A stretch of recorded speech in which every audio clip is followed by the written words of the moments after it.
Shalom. This week on discussing Misnomers in the Torah, we're going to look at amulets.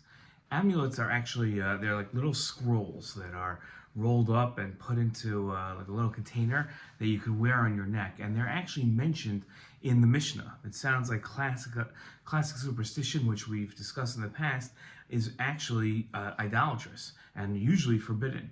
So the question is asked is, how can, let's say, things like a red string or chamsa be considered superstitious and idolatrous, while an amulet seems perfectly okay? In fact, the amulet seems to be something that would protect a Jew from harm and seems to be like this magical type of woo type stuff that we know that Judaism eschews and does not believe in. And actually, the explanation for an amulet that I've heard from my Rebbe is that they're placebos. Placebos are medically recognized help that really it's usually used in the modern times of a test case when it comes to medicine.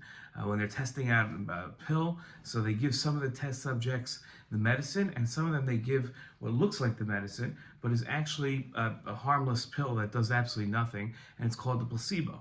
Now, how does a placebo work? Well, what should really happen in a test is that those that got the medication, that were suffering from an illness, were healed, and those that were also suffering but took the placebo, they shouldn't be healed.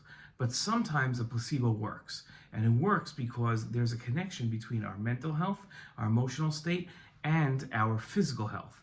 And sometimes people, even just thinking that they're taking something that's effective, actually heals them. Their mental health has that effect on their physical health. And that's the idea behind the placebo.